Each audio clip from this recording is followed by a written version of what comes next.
A Comissão de Segurança Pública da Câmara dos Deputados aprovou nesta terça-feira um projeto de lei que anistia aos policiais militares processados ou punidos pela atuação no massacre do Carandiru.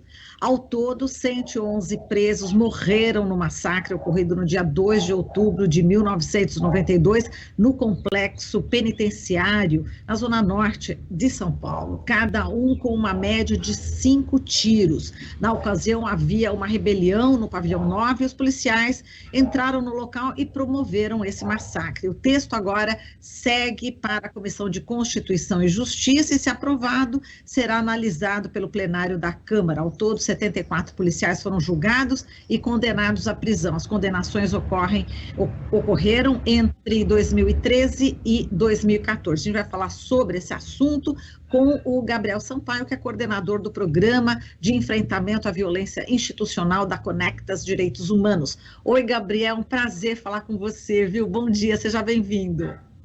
Bom dia, o prazer é todo meu. Bom, Gabriel, vamos lá, repercutindo essa notícia, né, a proposta aí de autoria do deputado Capitão Augusto, do PL de São Paulo, que concede anistia aos crimes previstos aí no Código Penal, nas leis penais especiais, no Código Penal Militar e nas infrações disciplinares conexas. Na justificativa, o deputado argumentou que durante a rebelião, os policiais, durante alguma rebelião, qualquer rebelião, os policiais têm que agir de maneira proporcional para conter a violência dos rebelados e assim cumprir sua missão de manter a ordem pública.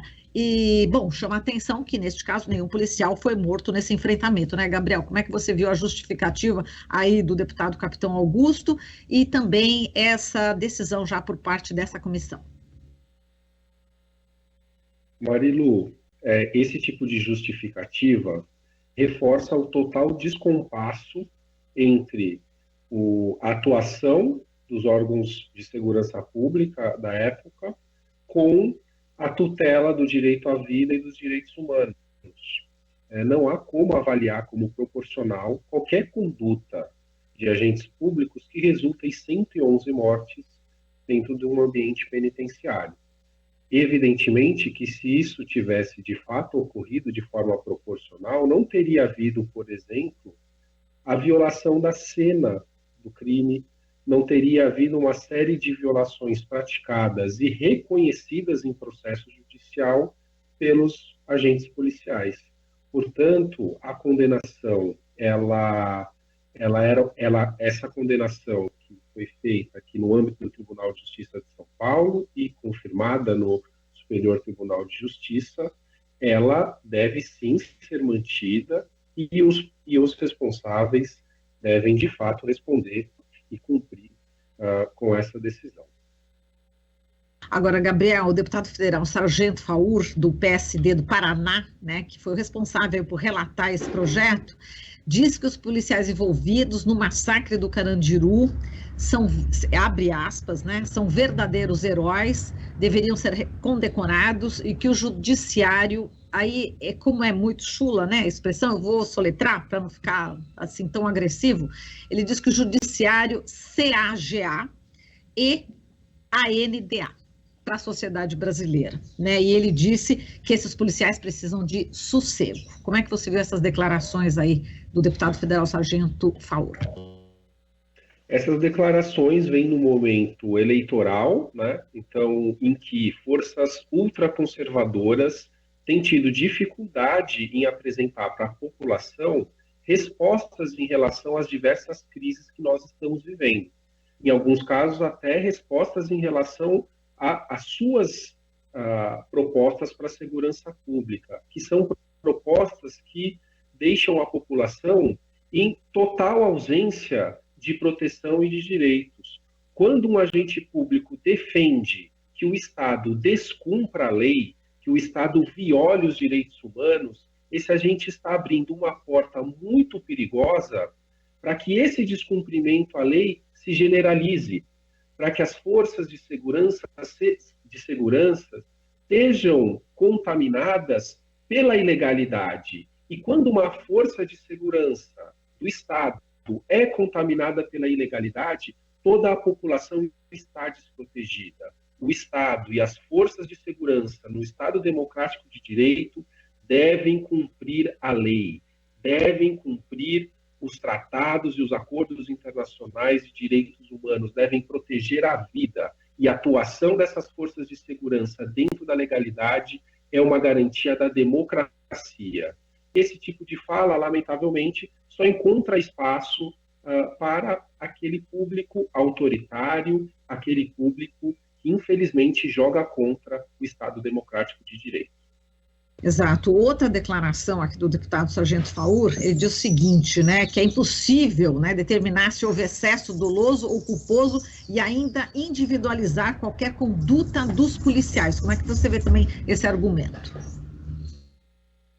É um argumento descabido, é um massacre praticado por forças de segurança, é um massacre reconhecido na esfera judicial, reconhecido em relatório da Comissão Interamericana de Direitos Humanos, reconhecido pela prova dos autos, né, e o Poder Judiciário, nesse caso, funcionou no sentido de permitir o devido processo legal, foram apresentados recursos, e em algum momento houve até a avaliação sobre o conteúdo da condenação, uma tentativa de anulação a partir de uma decisão do Tribunal de Justiça de São Paulo. O Superior Tribunal de Justiça revalidou essa condenação. Portanto, é importante que as regras do Estado Democrático de Direito valham para todos.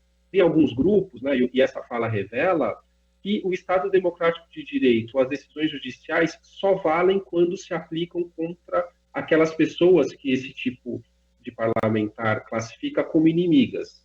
Se a condenação serve para condenar um preto, pobre, periférico, um adversário político, o Estado Democrático de Direito funciona. Se a condenação ela se dirige contra o público que pessoas como esse parlamentar defendem, aí o Estado Democrático de Direito falhou. Não é assim.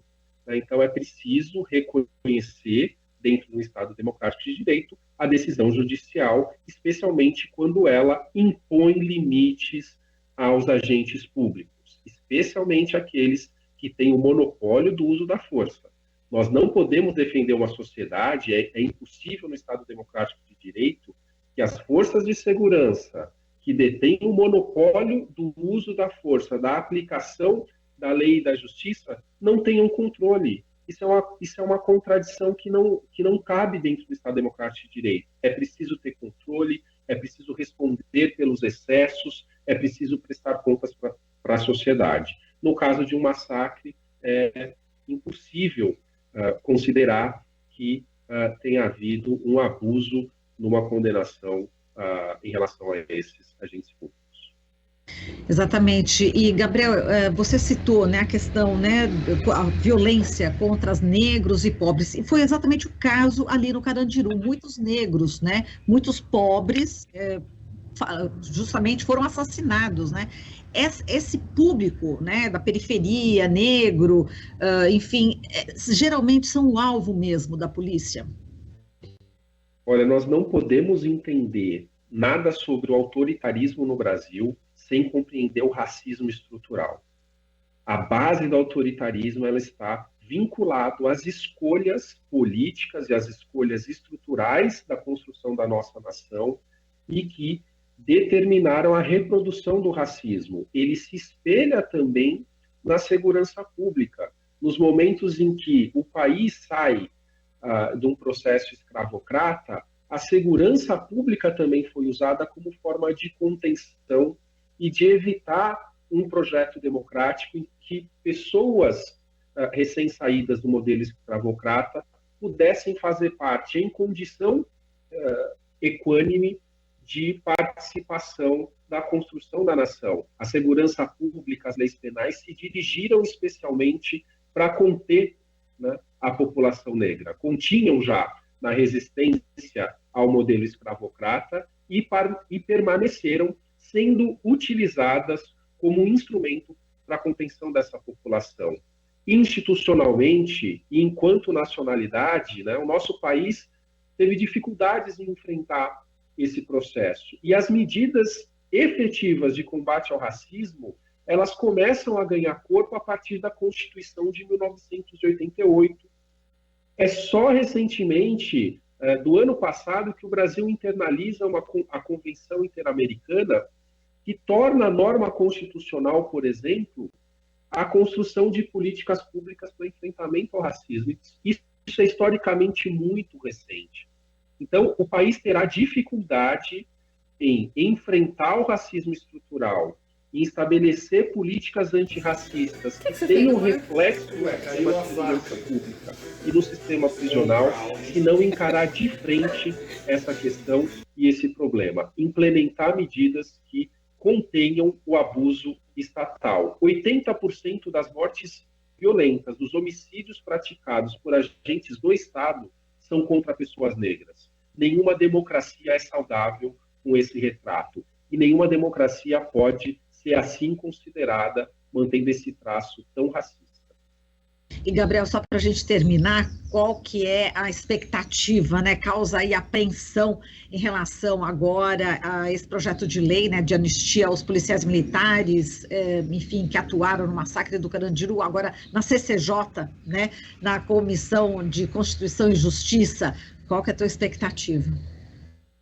A expectativa é que, inclusive, as instituições se manifestem contrariamente a essa anistia. Afinal, é preciso também cobrar das instituições que se manifestem em relação a isso, que contenham e que promovam o controle do abuso e do arbítrio dentro das suas fileiras. A sociedade civil permanece atenta e vigilante contra esse tipo de aprovação, e o conjunto do parlamento também tem uma responsabilidade, e temos a expectativa que faça valer essa responsabilidade com o Estado democrático de direito. Nesse momento eleitoral, infelizmente, algumas forças ultraconservadoras conseguem visibilidade com esse assunto. Nós fazemos questão de responder à altura, de usar esse espaço para demonstrar a inconveniência desse tipo de atuação, mas temos certeza que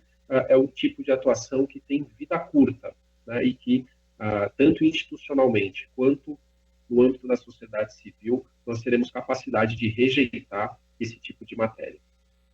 Tá certo, Gabriel. A gente agradece aqui a sua participação. Forte abraço e esperamos contar com você mais vezes. Um abraço, contem comigo. Um bom dia. Bom dia. Falamos aqui com o Gabriel Sampaio, coordenador do Programa de Enfrentamento à Violência Institucional da Conectas Direitos Humanos.